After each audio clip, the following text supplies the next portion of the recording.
seems like every local in the valley here has a mountain bike. This sport is really exploding. I break the law.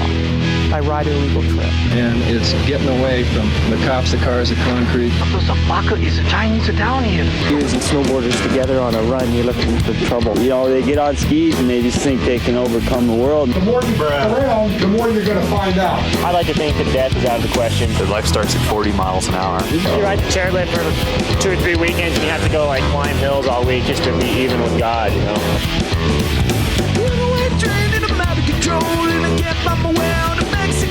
Welcome to Mind the Track with Pow-Bot and Trail Whisperer, ramblings from the skin track in winter, single track in summer, celebrating the core lords, and fostering the culture of mountain life in the Sierra Nevada and Great Basin. Today is December 1st, 2023, and you're listening to episode number 27. By the way, thanks again for listening, folks. Help us spread the word, will you? Leave Mind the Track a rating and review, and subscribe on Apple, Spotify, and now YouTube. Got feedback or a core lord we should chat with? Drop us a line at mindthetrackpodcast@gmail.com, at mindthetrack on the old Instagram, or just go to our website at mindthetrack.com and let us know what you think of the show. I am the Trail Whisperer, here as always with the Professor Pow-Bot. We are recording today deep in the North Yuba River Canyon, about a mile outside of the old gold rush town, Downieville, legendary location and destination for mountain biking and dirt biking and all things biking, and recently e-biking. We got a couple of e-bikes sitting in the background here next to Pow-Bot. We've been shredding up the e-bikes here in Downieville. Hey, buddy. The Rumspringa continues. The Rumspringa. Yes, the old Amish Rumspringa. How are you, man? Oh, yeah. I've been having fun on my Rumspringa. Yeah? Yeah. I think I'm finally over, like, the first phase of it, you know? But it's been really fun to ride some of the trails here for my first time on my e-bike. Yeah. Like, it's a whole nother game in D-ville. Oh, yeah. On an e-bike. It's a game changer. You don't have to shuttle anything. Exactly. Yeah. Like, you're saving the planet, and you're getting more in. Mm-hmm. Yeah. No, Downieville is the spot for e-biking. It's, we should probably clarify what a Rumspringa is. I don't know if we've explained what that is We've yet. explained it? Yeah. Well, as far as I know, in my bit of research on it, it's when Amish people, because we like to call our pedal bike the Amish bike. Yep. And then when they turn a certain age, which I'm not sure what it is, it's probably 18. I think it's 18, yeah. They then are given the opportunity to experience the technological and woes of the rest of the world for a period of time, which they get to ride in electric cars, they get to ride in cars, they get to go to Vegas. Watch television. They get to watch television. Right, listen to radio. Yeah, they get to do all that fun, all that stuff that we are raised with. But then they're given the chance to sort of experience that, realize or figure out if is it right for them, and they can stay there, or they come back to the Amish ways. Aha! So the Rumspringa is like it's a escape. It's like an Australian walkabout. Right. Got it. Well, This is. It's kind of a permanent Rumspringa in my opinion. Not that I'll never go back. I ride my Amish bike just as more than I rode my Amish Rumspringa, bike more this year than my e-bike. For sure. But I think it's changing a little bit for me. Yeah. Yeah, well, we're in D-ville. We're in Downieville, baby. Make Downieville gold again. Yeah, baby. so you're rocking the hat. I'm so glad to see that. The old Make Downieville Gold Again hat is... Where'd this come from? So I came up with that idea a few years ago, and what's awesome about it is that it splits the middle between this very political world we live in. Depending on who you ask or who you talk to, people, they see it and they automatically think MAGA, right? They think it's like a Trump thing, and they either love it or they hate it. But then they ask me, they're like, well, what does this mean? They're kind of like testing me to see if I'm going to say it's like Trump thing, but it's not, and I go, I don't know. What do you think it means? Because to me, the original intent was like, Downieville's a dying town. And, there was mining here that sustained communities. There was logging here that sustained communities, and when both those things went away, so did the reason for being in this canyon. And you know, mountain biking, you know, hasn't provided the same economic impact that mining or logging did. It's not year round. It's not year round, and it's not as prevalent, but it has saved the town from dying. Yeah. And so make Downieville Gold Again is like, you know, let's try and save this town from dying through recreation and through coming here and visiting and staying like at where we are today, which some people might recognize as the Lure Resort, but is now under new ownership and will be called the Yubaverse, which I actually kind of like that name. It's growing on me. Yeah, it's growing on me. At first I was like, and then you say it a few times and you're like, it's actually kind of interesting. It's kind of good. This place is rad. Yeah. Yeah, so Make Downieville Gold Again is, you know, a play on that. And what's funny is that it like appeals to both sides. Like if you're a miner or a prospector, you know, dredging was outlawed here in 2009. So when they see that, they're like, yeah, make Downieville Gold again. Bring back the gold dredging. You know, I want to find gold. And then other people are like, oh, is that MAGA? And they might like that or hate that. And then there's other people who I explain what it means. And then they go, oh, I'll support that. That's awesome. Yeah. You know? Maybe it should have a question mark at the end of it. Make Downieville Gold Again? Question mark? Yeah, Here, because pull your camera up a little up so people can see your hat. They can't see it. No, not on. There you go. Yeah, now they can see it. That top of your head's like cut off on your camera angle. Here, I'll scooch down a little bit. There you go. You got to slouch, man, or just pull that up just ever so slightly. But anyway, yeah. So we're here at the Yubaverse, and this was your jam. This was my jam. You own this place for a few years. Part owner, and operator, and like kind of fixer on site. Yeah, handyman, doer of all things with hands, and responding to every fire drill. Pretty much, yeah. I built the water system here. It's a California state approved water system, gravity fed, the purest drinking water you'll ever put your lips on. It's amazing. But all kinds of learnings that I had here over the 4 years that we owned it. It was definitely a crash course. And how many cabins is it? There's 16 total rentable cabins, 8 what we call housekeeping cabins that have like a full bathroom, kitchen, all the things, and then 8 camping cabins which don't have electricity or plumbing, but there's like a shared bathhouse. And they're all right on the North Yuba River, 1 mile east of Downieville. It's the closest one to town. It's really close to town. It's only a mile. As far as a resort, yeah. It's the closest thing to town that you feel like you're 100 miles from everything. We don't have any direct neighbors. Everything's Forest Service around us. We have actually one neighbor, but they're on the other side of the river, closer to town, and they don't even really live there. They're just there like vacation, you know, every now and again. So pretty much do whatever you want here. It's your own private little paradise. You're over the river from the highway, which unfortunately is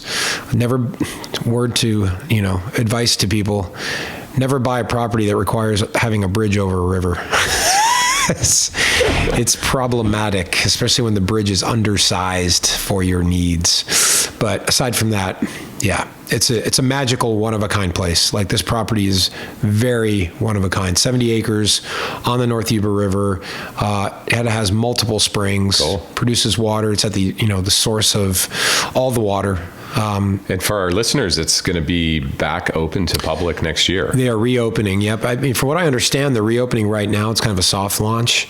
The website has not launched yet, but I believe it's going to. I guess it'll be Yubaverse.com. I haven't actually talked to the new owner, Matt, on the details of that yet, but it will be reopening to the public. I know that people were kind of bent that it closed, but the new owners just needed some time to really digest this property and understand it, so that when they reopened, they were all guns blazing and they had things dialed. I mean, we didn't have that luxury when we bought the place. We had to have it open as soon as possible, and it was definitely stressful, especially considering we were in the midst of replacing everything, cleaning up 20 plus years of deferred maintenance, and it was a fire hose to the face, man. And then we had a huge winter, winter of 18-19, so it was challenging. But, we got it open, had a really good first year, and then COVID happened, and that, man, talk about a curveball. Oh my God, that really threw us. And then ever after that, it was just exceptionally challenging. It got harder to find people to work, to employ reliably. We just got to the point where we realized, this thing is, we took it. I'm really proud of what we did with this place. Like, it's a cool facility. Thank you. Yeah, it's a magical place. Set up well. And for our listeners that want to come to Downieville next year, if you don't want to sleep in the back of your car, this is the spot. Yeah, it's not cheap. I mean, it's not cheap, but it's the nicest place in the canyon. Yeah, it's nice. But yeah, it's awesome to be back here. I needed a winter off from this place, and the new owner Matt Query and his wife Medea, they're amazing people. So generous, so kind, and they really have the energy and the means and the resources to take this place to the next level. To the next. Yeah. And they want to do live music here. They do. Yeah. There's an incredible venue site just up the hill from where the cabins are at, Big Meadow. Yep. And it'd be a really amazing spot if they eventually pull that off. I could see this kind of going off as a music venue. World-class music venue. It has all the potential. We had a big party here. Santa Cruz Bicycles had their company party here in 2019. We called it the Lure Palooza. And it was the party of all parties, all-time party. Everybody I talked to says that, like, best party ever. And yeah, we had March 4th Marching Band, which is this crazy band out of Portland, Oregon. It's like a circus dance troupe meets second line funky New Orleans street band. It was nuts. It was insane. And it was really hit home that, like, we're sitting on a world-class music venue. So Matt is a big musician. He has a lot of connections in the music world and a lot of friends who are musicians. And he bought a huge sound stage and put it up there. And this summer had a few parties and had a few bands play. And yeah, it's really cool. And so, that's why I think the name the Yubaverse is kind of cool, because, like, it sounds like a music venue, Pearl Jam plays the Yubaverse. Well, I'll be one night only. I'll be sure to be here for when you have the reggae Contrege party. The Country Reggae Festival. Festival. I'm in. All right. Yeah. Well, so what else is going on? It's post Thanksgiving, I guess. Yeah. Well, we had an awesome episode with Josh and Hazen. Yeah. Really cool to talk about all things Nevada. Totally. And then from there, what have you been up to? I guess just riding your bike and. Yeah. Well, we've had some good feedback from people. We should probably jump into that for a second. Yeah. People have been reaching out, which has been super motivating for us. It's so great to get the messages and feedback. Yeah. Yeah, we've been getting shout outs. I don't know if you can see on the camera, but I've got this super awesome sweatshirt, Hunga Tonga sweatshirt that my good buddy Adam Mahomed sent to me, avid listener. Shout out to Adam. Yeah, Mo sent me, and Swan John, he sent her one too. He was looking for, after all the talk with Hunga Tonga and stuff, he was looking to see if there was any apparel, like Hunga Tonga apparel. So he found this sweatshirt. So thanks, Adam. Appreciate it, dude. I love wearing this thing. It's like my most worn piece of attire right now, I think. And then another friend, Forrest, he reached out to us and said that Mind the Track is his top most listened to podcast on Spotify, according to Spotify. Yeah, Spotify just did their year-end sort of review for like what you listen to. I saw Stick Figure like announce some of their statistics of how many streams they had and how many listens. Oh, on Spotify, really? On Spotify, oh, that's funny. Which we did too. So thanks to everybody that's been listening to us on Spotify. Yep. I had someone that I worked with in the food and wine business, Todd Birtch. He reached out to me and said that he thought he was our number one fan, but he was only in the top 6% of listeners on Spotify. He's got to work harder. Got to listen to more. But according to, I think, the number of minutes that he'd listened to, it sounds like he'd listened to almost every episode. So shout out to Todd. Thanks, buddy.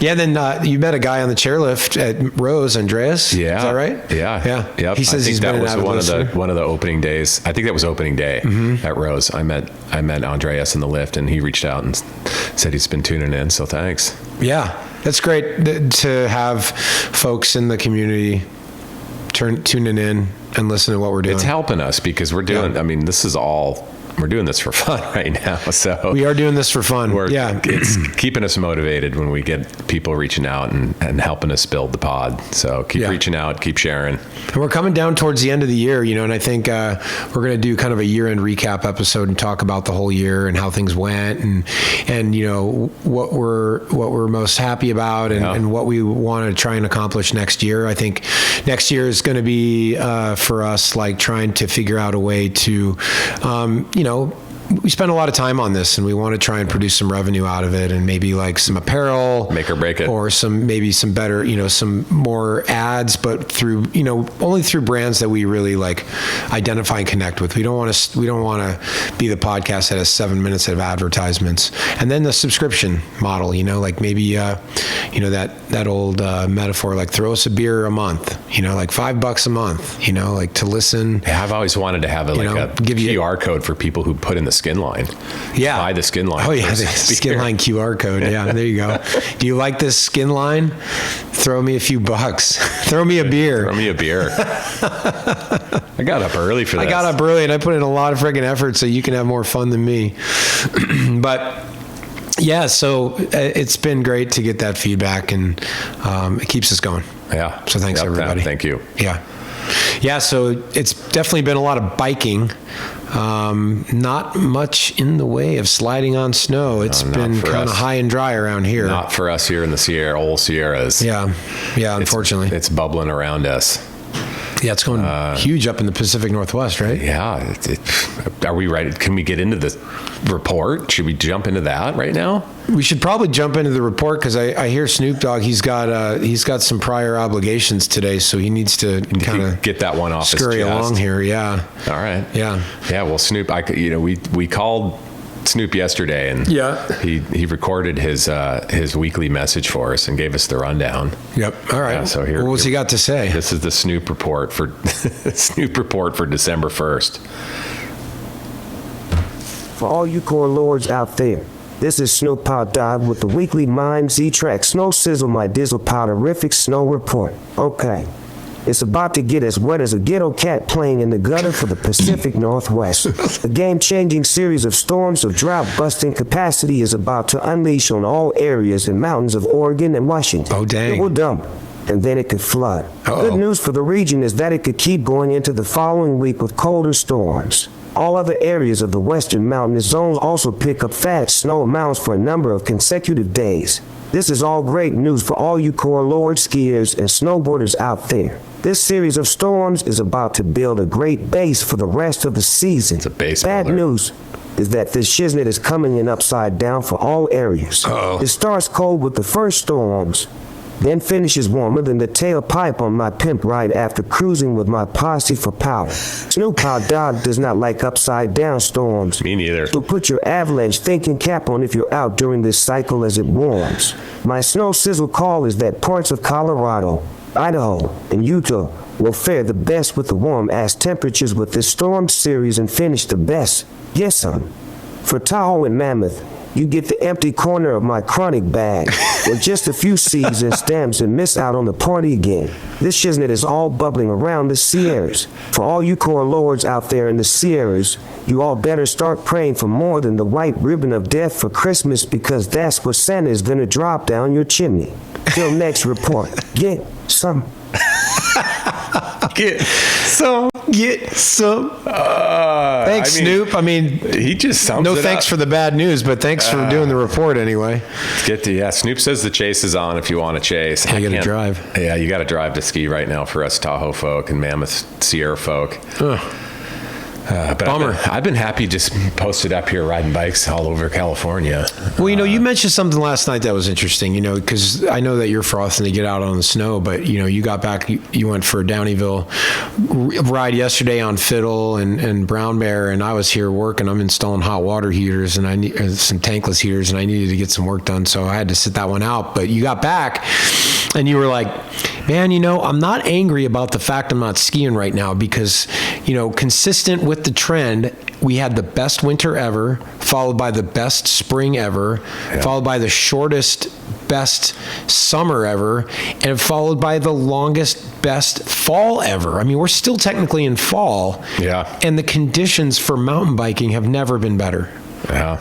I agree. So that was the kind of the revelation I had because I'm having FOMO. I want to be skiing. Yeah. I want to be shredding pow by now because that's what we were doing last year. But it doesn't. You have to remind yourself that doesn't happen every year. Last year was a 1 in 50, right? And so that was an anomaly. Yeah. And so to be able to be still really enjoying fall mountain bike season at its best, you have to embrace it. Yeah. Yeah. So I figure I'm going to get the chase on here in another week or two if we don't have it. I've actually got something coming up next week that I want to throw out to the listeners, but I'm doing a slideshow. Presentation? Slideshow presentation on the value of unplugging and Canadian hut life. So, cool. Kind of why I've enjoyed my time here is that, we've been unplugged. I think I've texted my wife a couple times and told her I loved her and I didn't fall off a cliff. Right. Because there have been a few of those here. But other than that, I've been pretty unplugged for a couple days. But that's what I'm doing a slideshow at Donner Creek Brewing on Wednesday, December 6th at 6 p.m. and just sort of sharing 10 years of hut life in Canada. And I think there'll be some other pictures from hut life here in the Sierras as well as a little surprise at the end. But if people are around, come check out a rad slideshow. Is Donner Creek Brewing in Truckee? It's in Truckee, It's in Truckee in the old Truckee Bagel location. Oh, yeah, okay. So it's back behind... Pioneer, is it? No, it's back behind McDonald's. Oh. Like past the car wash and behind McDonald's. Oh, gotcha. Back there. Yep. Where the road dead ends. Mm-hmm. That is eventually going to cut through or back over to Donner Lake. But it's there. I forget what street that is, but it's back behind, it's by Start House. Yep. Gotcha. Yeah. Yeah. Yep. Right off. So anyway, right before the mouse hole on 89. Right before the mouse hole. Yeah, exactly. Gotcha. Right before the mouse hole on 89. So anyway, that's why I'm not chasing it just yet. And I'm happy here riding bikes in the best fall ever. Yeah. Awesome. It's been good. What about so tell us a little bit, since we're in Downieville, I'm going to focus a little bit on riding in Downieville. What did you ride the last couple days? So the first day I was here, I just did the classic up from town, up Second Divide. Yeah. And didn't see anybody until I ran into the three young men from Sierra Buttes Trail Stewardship who were buffing out the trail. Nice. And then awesome. I continued past them, up past the cabin, up past that old mining cabin on Second Divide, and then intersected with Third Divide, and descended Third Divide, and then back into First Divide and back into town. So that was day one, and it was amazing because those boys had worked their way up Third Divide and then were coming down Second Divide, and had just done a fair bit of maintenance and trail work, filled in a lot of brake bumps, worked on some drainage issues, and had cleared the trail. So that was riding really good. And then yesterday I went down canyon, and I ended up riding up Hall's Ranch into Fiddle Creek Ridge, back down, rode the road back, and then did an out and back on your sort of trail whisperer trail called Brown Bear, which was my first time on that trail, and it was a ripping trail. Yeah. That thing's insane. Yeah. It's insane. It's such a cool trail. It's a cool old historic trail. Yeah. So that's what I did yesterday, and then I think today we're going to get out this afternoon and find something and do something else. Yeah, catch a weather window.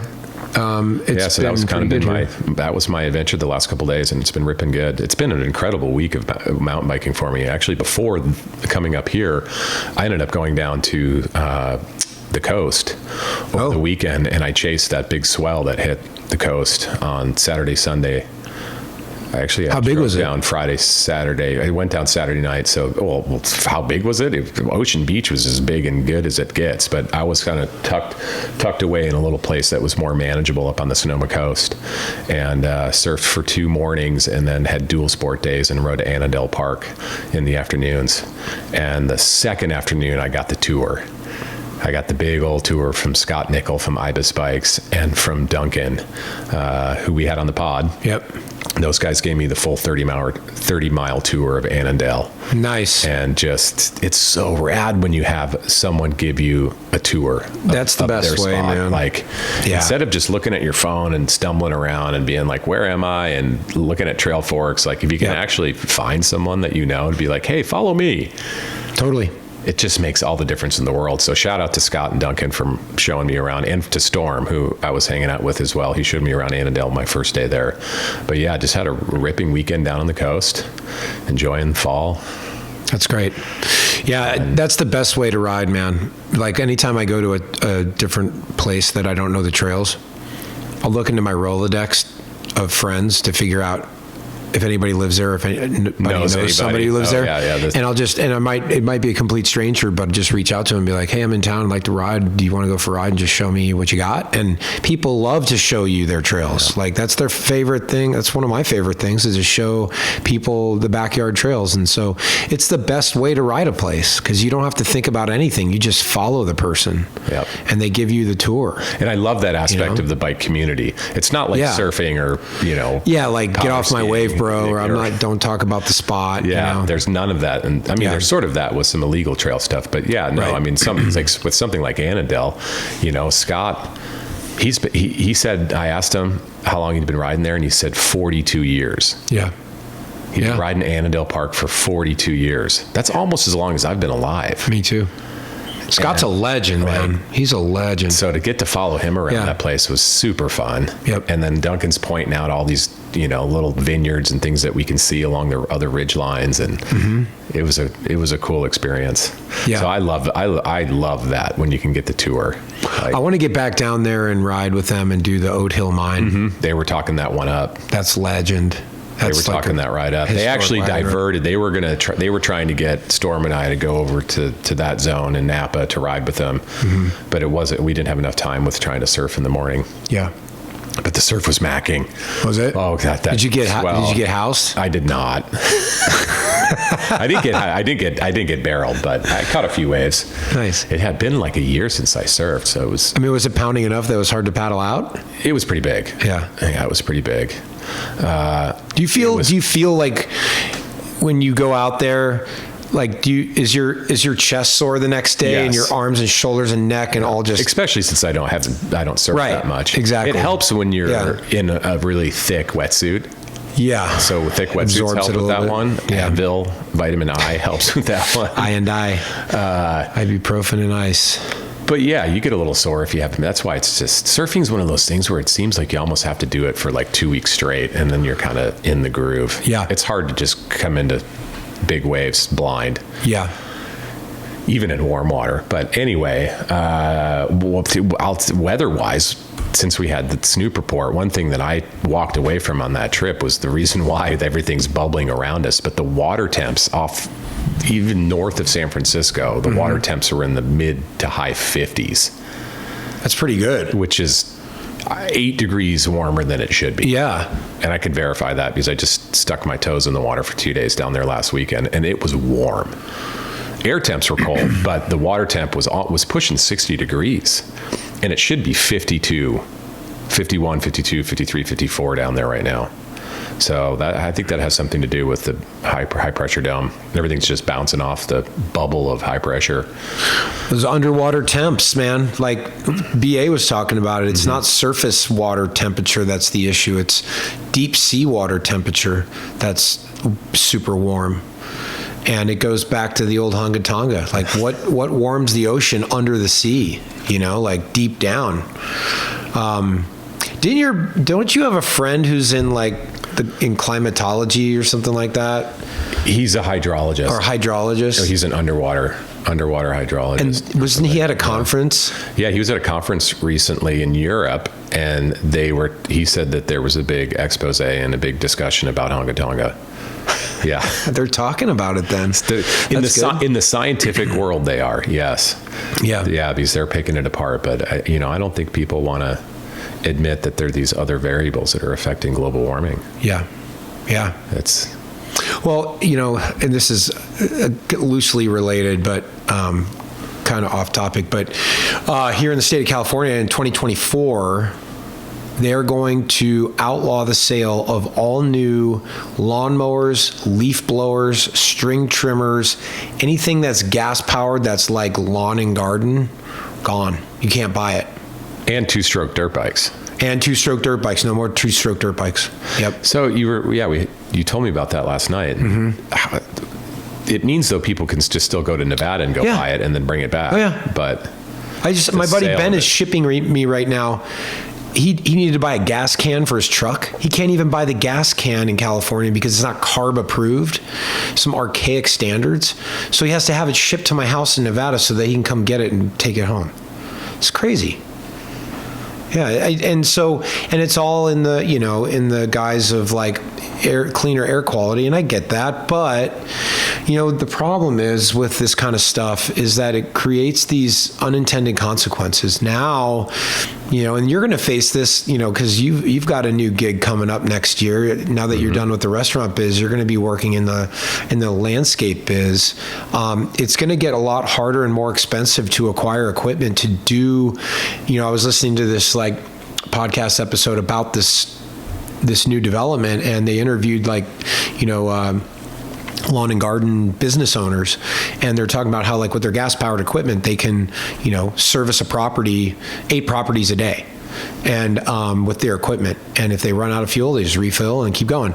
But with battery powered equipment, they've bought a few to try and adopt because they know this change is coming. They can do only 2 houses a day before they run out of batteries, and then they have to like recharge. Or they're going to have to buy 100,000. They're just going to have hundreds of batteries. Yeah, and then what's going to happen with all these batteries when their end of life comes, right? So I don't know. My philosophy on this kind of stuff is you should not be mandating and forcing people to change. You should incentivize them to. You shouldn't take choice away from people. You should incentivize them to change their behavior over time. And this, in the state of California, here in Downieville is a perfect example. So like on this property, when the wind blows, the power goes out because, PG&E has power lines strung across the mountains, right? And the trees are dying here. Like there's root rot, beetle kill, like every time I drive down this canyon, I see more trees dying. It's really concerning. And so the power goes out. Like last winter, the power was out in Downieville for 3 weeks, no power. And here on the lower property, we installed a propane powered like big propane generator a few years ago. So we're good. Like when the power goes out, we've got power, but the upper property doesn't have power yet. We haven't figured the backup power for that part of the property. But when you run out of power here, which happens all the time, people rely on gas-powered generators for electricity. And now the state of California is going to be outlawing gas-powered generators. And what do you do when you live in the mountains? You're going to have to drive to Nevada and buy a gas generator, and bring it back. It's just, they're making it harder and harder to, especially if you live in rural parts of the state, they're making it harder and harder to live here. Or you're just going to have to like get out some candles and sing. Yeah, live like the miners did. And sing Kumbaya around the campfire. Yeah, and then, with batteries, the thing that we're discovering here, because Matt, since he bought the property, he's been buying, he bought a couple of battery-powered side-by-sides, a bunch of battery-powered, chainsaws, and we've got our e-bikes, and I'm all about adopting electric. I think electric's amazing. It's silent. That's what I like about it.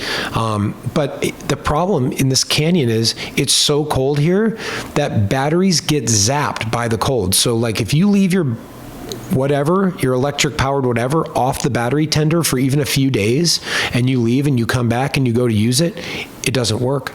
The cold has completely zapped the capacity of the battery. So in this canyon, is it okay to leave things always charging? You can leave, on a trickle charger. That's what you kind of have to do. You have to keep it plugged in all the time, or it will drain itself because of the cold. And sometimes if you let it drain too much, or you leave it unplugged for too long, especially with lithium ion, I think it's different, but with the old school type of batteries that are lead acid or whatever, if you drain those too far, you can't bring them back. They're dead. You have to buy a new one. And what about even these e-bikes? Is it? I guess. The range is affected negatively. I never read my manual when I got this thing. I just brought it home and started riding it. But if you're not riding it for a week, should you leave your e-bike plugged in? Not if you have it inside, or if you have it in a climate that's warmer than freezing. You don't need to. You don't. No. And so you shouldn't store your e-bike plugged in. No. Okay. No. From what I understand, the ideal charge discharge for lithium ion is, actually this is kind of counterintuitive, but 80% is recharging and discharging for maximum battery life. I remember seeing 80% to 30%. Which is you don't charge it all the way. You go to 80 and then you drain it to 20, 30. Correct. Yeah, which, on our e-bikes, we're going, the old saying is you never leave the party with a half-empty keg. Yeah. We're draining that thing to zero, baby. We're going all the way today. I drained mine yesterday. I basically ride it until it dies, and then I'm like, okay, I guess we're going downhill from here, and just turn around and rip back down the mountain. But, battery life is affected here. So it makes, living in these, and it's, it's fitting that we're here in Downieville talking about this topic, but rural California, it's a hard place to live, because this place is more when you're here, you feel like you're in Idaho or you're in Eastern Washington or in Montana. That's how I feel when I drive up here from Truckee. Right. And you get into Sierra Valley, you immediately feel like you've just dropped into Teton Valley in Idaho. Yep.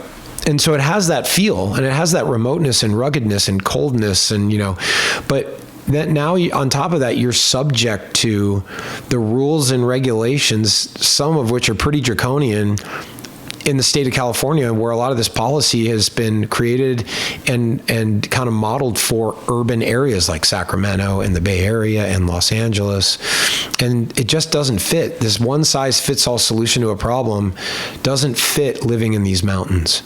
And so it makes it even harder for people trying to live here, which is why I live in Nevada. I come here and, spend some time here, but I can't do it. What did I say the other day? Downieville's like space at a dead show. That's right. It's a nice place to visit. Yeah. But I wouldn't want to live there. Yeah. And I have the utmost respect for people who live in Downieville full time. I have some friends who live here full time, and they're hardcore, man. Bottom line. I have much respect, because I can't do it. And I don't want to do it. I love being here, but I can't be here full time. And I need to get out of the canyon. I always tell people the key to making it here without losing your mind is you have to get out of the canyon every now and again. The canyon fever is a thing. It is definitely a thing here, and you've got to get out of the canyon.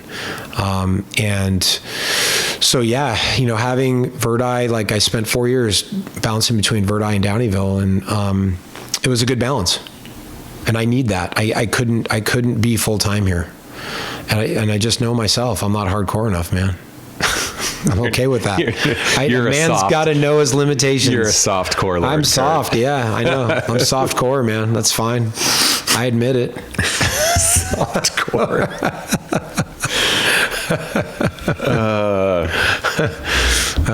Yeah, but man, there's some crazy stuff that happened recently here in Downieville.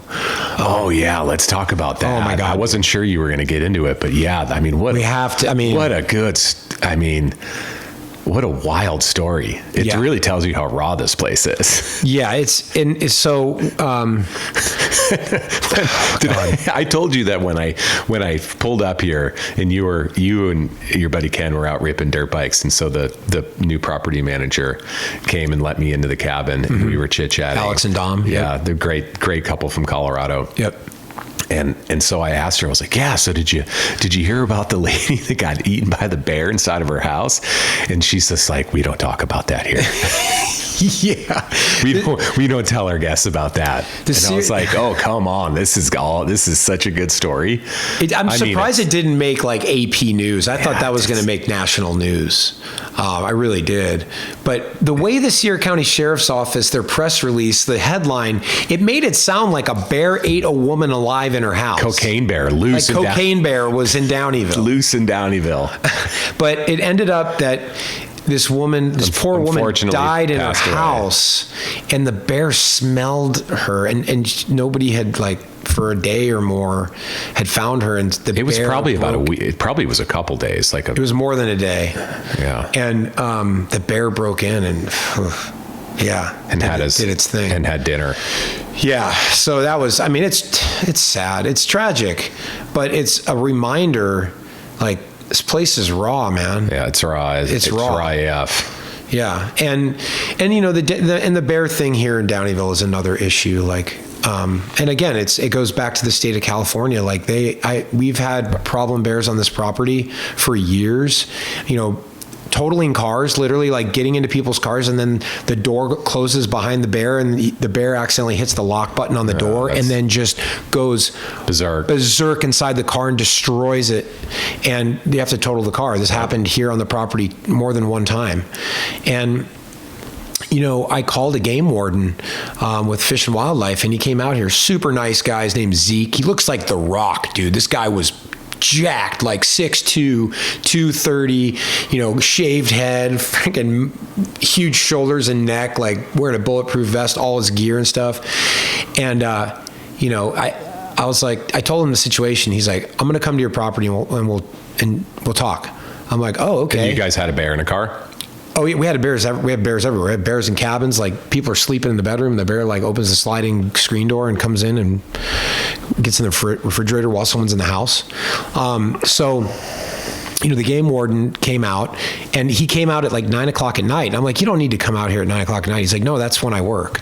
And I'm like, oh, right. Okay. So he comes out, and we chat for like an hour.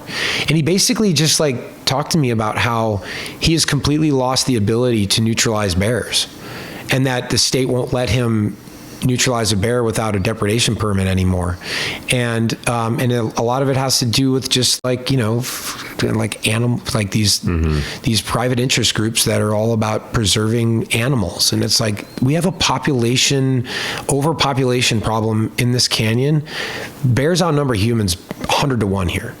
During the gold rush, there were thousands of people here, and they kept the population in check.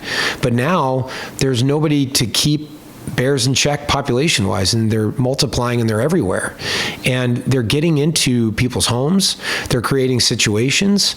He mentioned to me that he went out on a call, and a bear had eaten a 90-pound German Shepherd.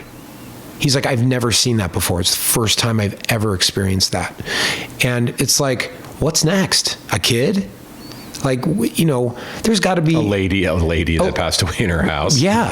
Well, yeah. So now you've got a bear running around the canyon here that has a taste for humans. That is not a good situation.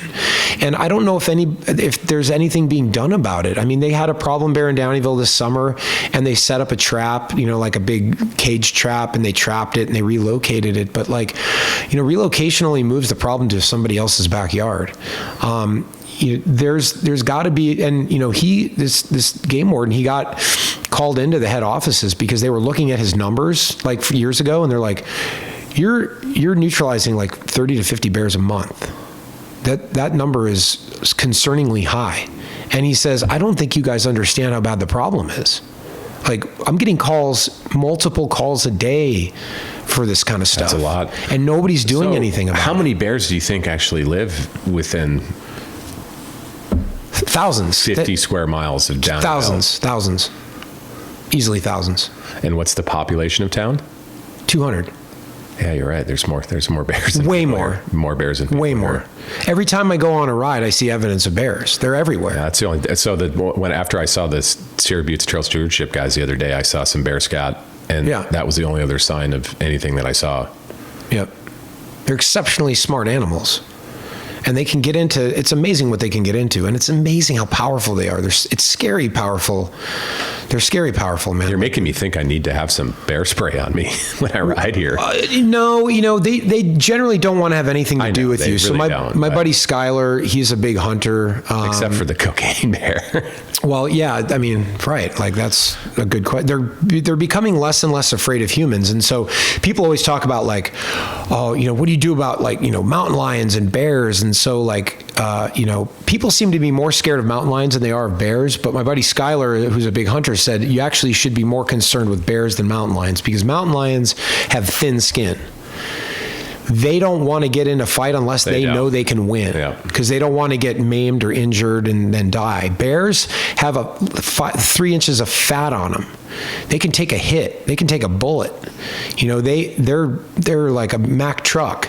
And sometimes they can be a little volatile. Like if they, feel like they're being threatened, and they charge you or like stand up, like you don't know what a bear is going to do. A cat's pretty predictable. Most cats just want to watch you and they might stalk you.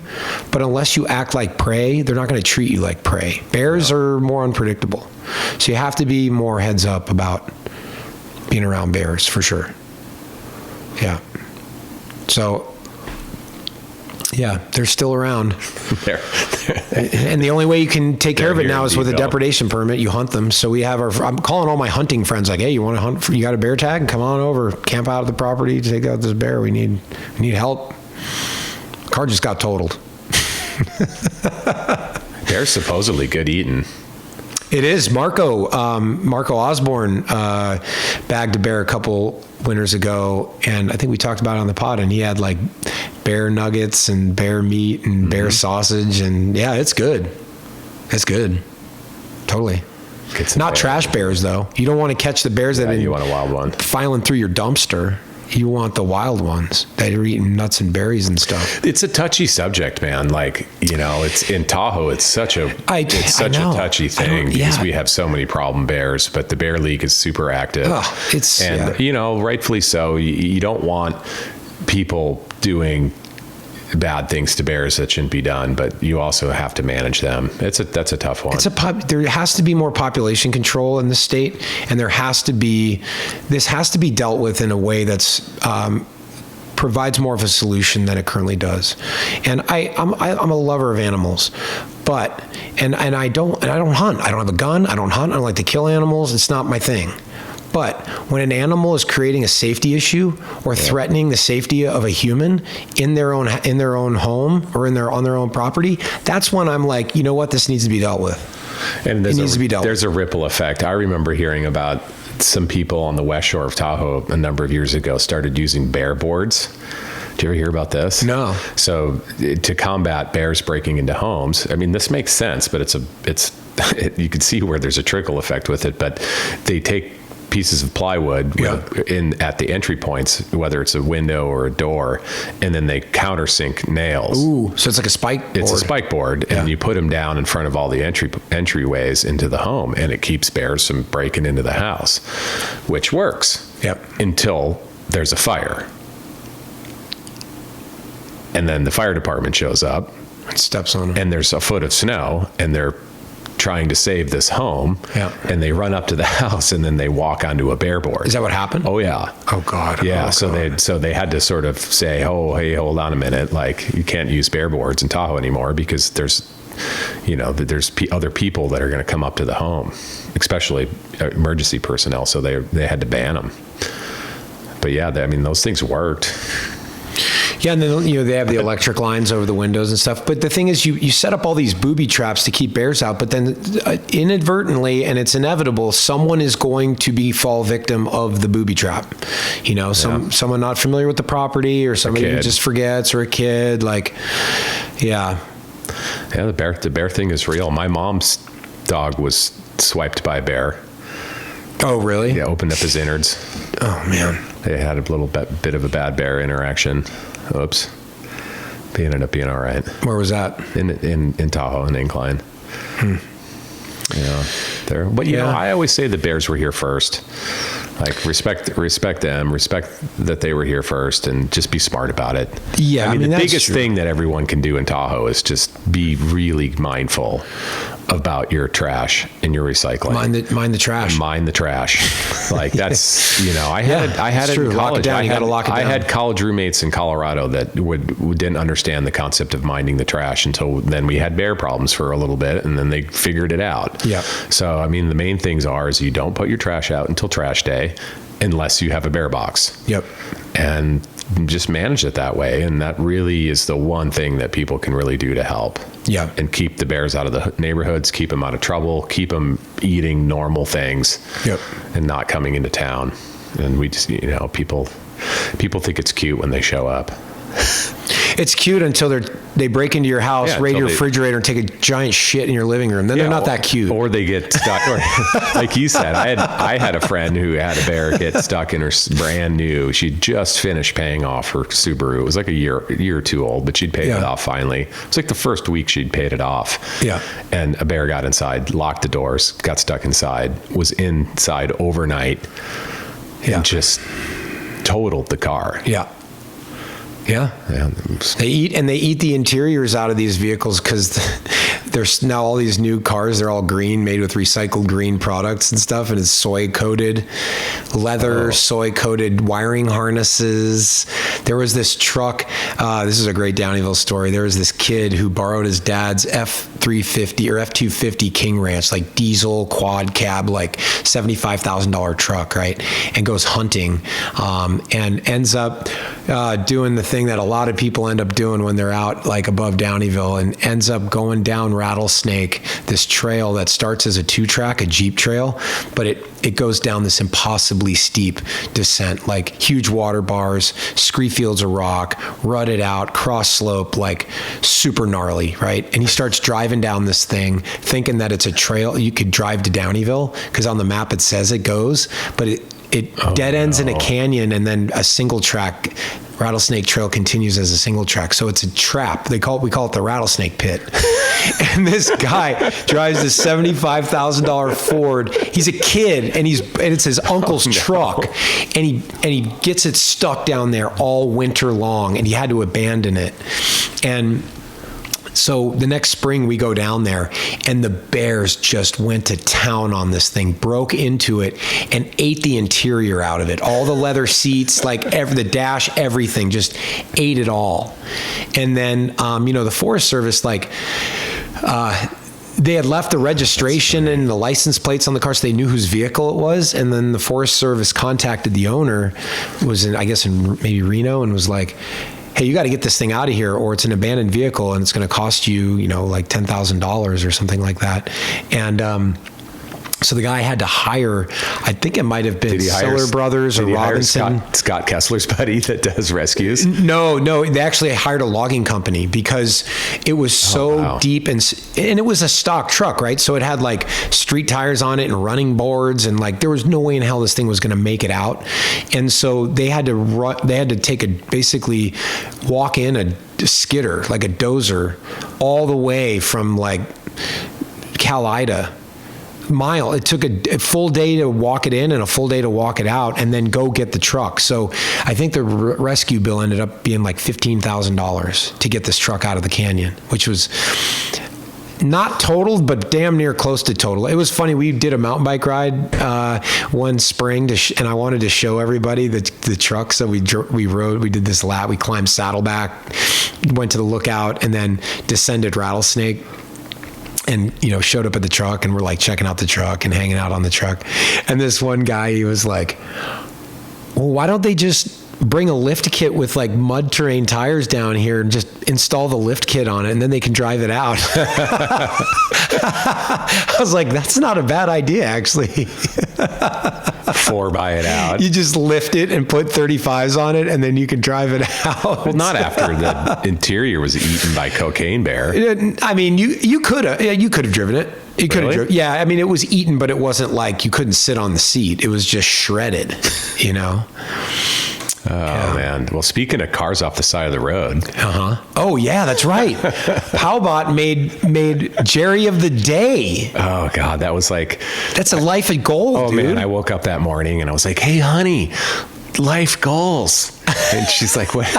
You know, I'm recently retired for the winter, and she's like, "What do you got going?" I'm like, "I made Jerry of the Day." Jerry of the Day. So what? And it wasn't for you running out of talent on your board. What was it for? No, it was so I took the picture. It was the day that we recorded with Josh and Hazen. And that morning I had gotten up and skied the 800-foot pitch of powder that was available in Tahoe that morning. Yep.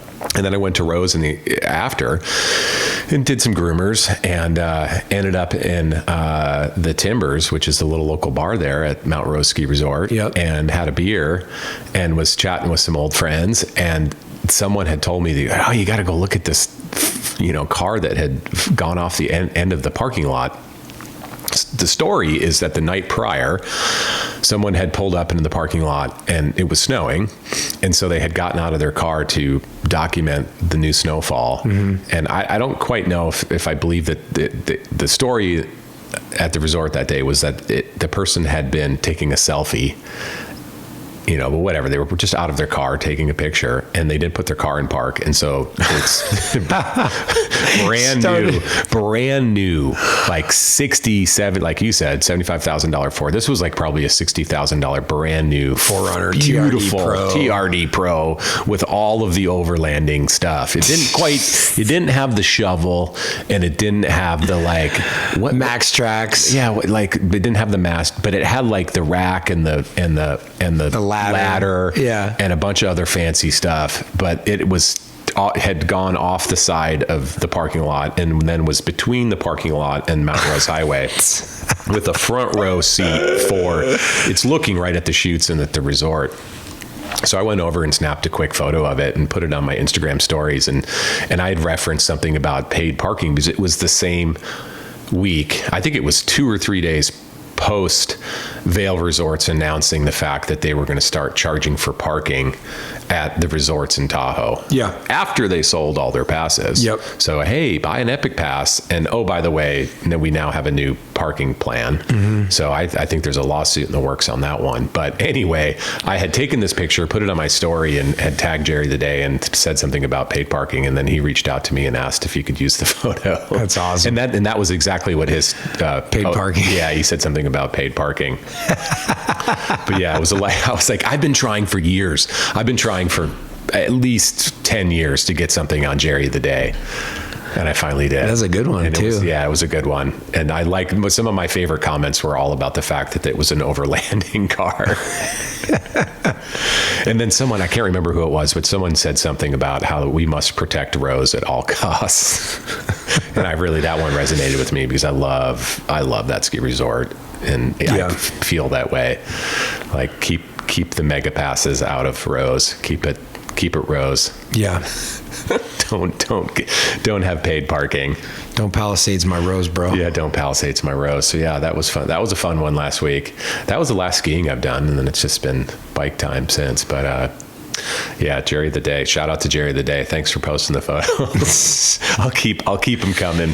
Yeah, I've had some good ones over the years. Like one of my other favorite ones that I got was I had been at Sugar Bowl on a powder day. And usually my program there was you ride the resort for a couple hours, and then me and my crew, we'd all go switch out our gear and grab all our backcountry stuff, and then we would go ride side country off of Sugar Bowl. Yeah. And this was a day where the avalanche conditions were just so bad that we just called it. We just skied the resort for a couple hours and like had a little sniff and a poke, like I like to say.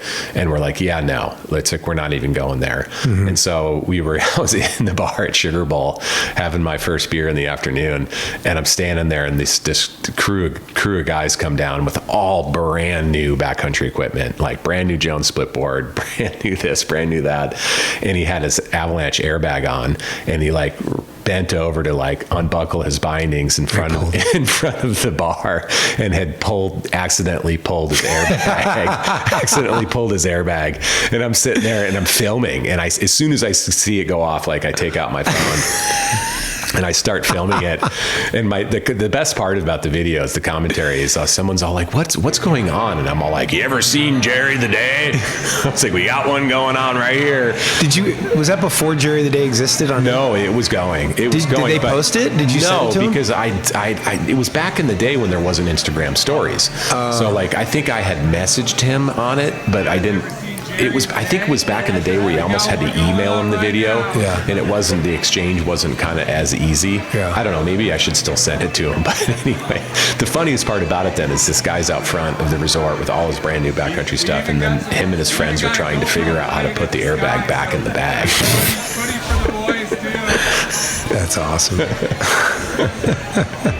So that was worth a good laugh. Yeah, I've had some good ones. Nice, man.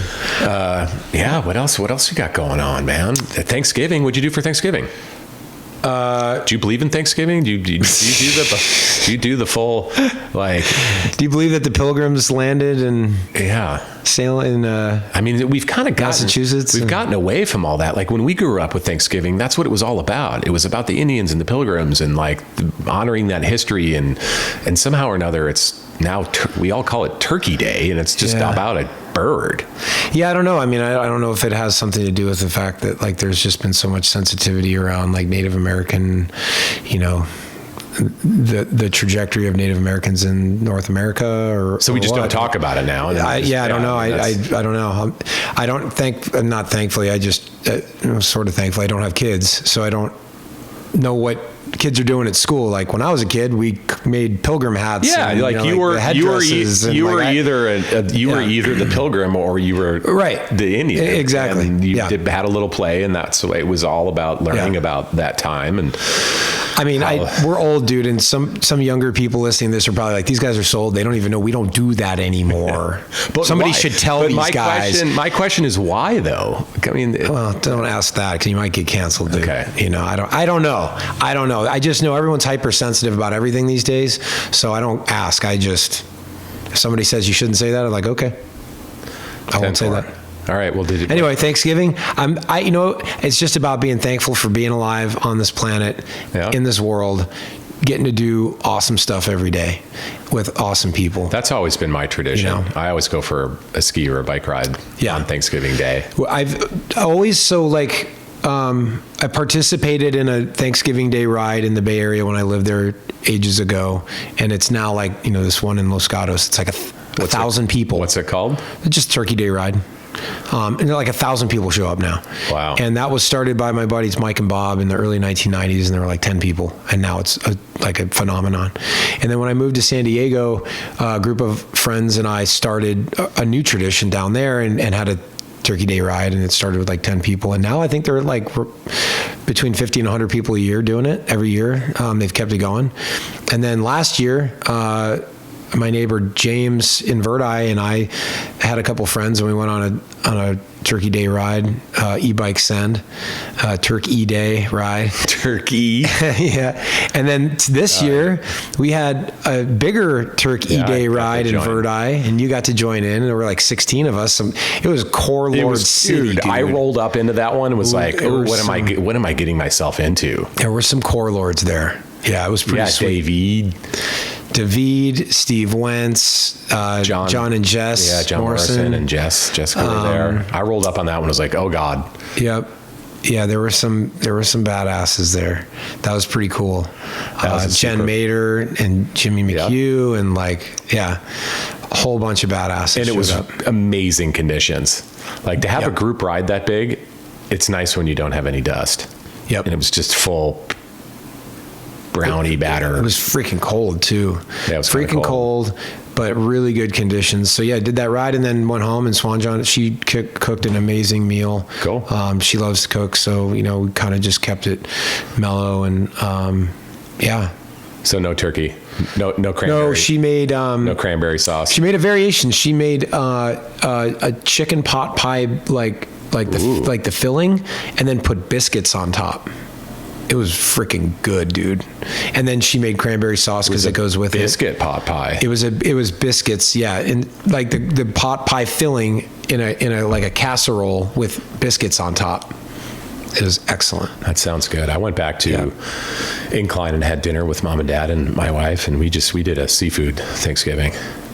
At home? At my in-laws' house. Yeah, nice. Yeah. Nice. Hung out around the fire and had a nice mellow evening. We usually go on a road trip. Like Swan John and I have done some awesome road trips. Like one year we went to St. George for the week, which was amazing. And then another year we just did a kind of a Nevada road trip. Hot springing and kind of just cruising around and camping and stuff. And this year, we had just been in Florida. I was just Florida man a couple weeks ago, and just wanted to kind of not travel, just stay home. It's nice to not travel on holidays. I think I mentioned to you, I used to come down here for my in-laws, they used to go to some friend's place in Grass Valley for Thanksgiving for a lot of years in a row. So I would always leave early and go ride South Yuba and go do their super remote South Yuba ride and then meet them for Thanksgiving. Yeah. So that was a tradition for me for a bunch of years. We need to do that ride, man, South Yuba Trail. I was surprised to hear you say that you've never done it. Yeah, I know. I'm surprised I haven't. It's a good remote, fun ride. Totally. It's out there. Be good on an e-bike, I bet. Yeah, that's Rumspringa. People are just like, these guys only ride e-bikes? The hell's wrong with them? But no, we don't. We do ride Amish bikes. I looked at my stats this year, and I was 2/3 Amish, 1/3 were Rumspringa. Yeah. It's about what I do. Yep. I would say. It's just when I'm short on time and I want to go big, I use the e-bike because I can, and I want to get a big ride in, bigger than I would be able to on the push bike. Well, it's a time portal. It's a time machine. It's a time gives machine. You time. Yeah, man. Well, what else? You got anything else? Probably bring this to a close. I don't know. Not really. Yeah. I think this was just kind of a freestyle.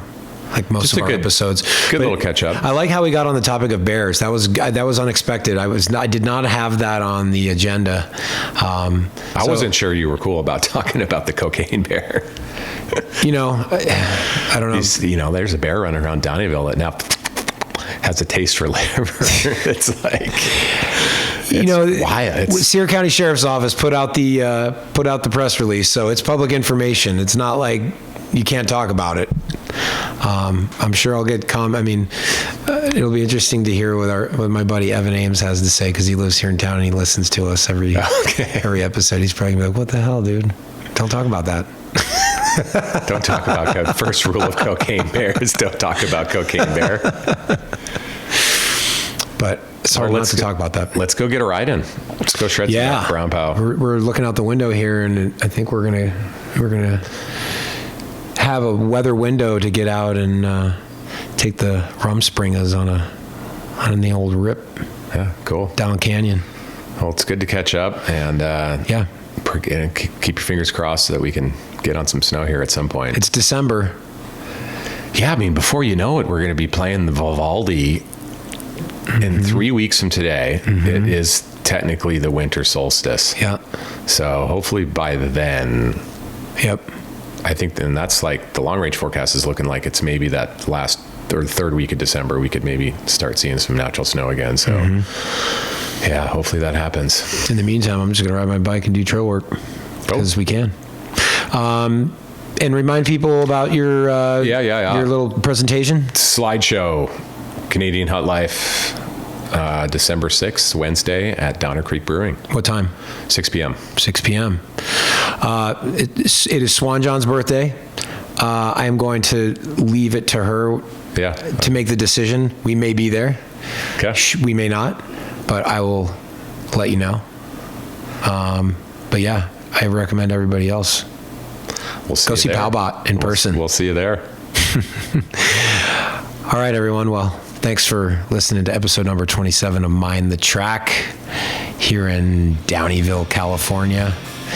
Until next time, get out there, get deep, and put your mind in the track.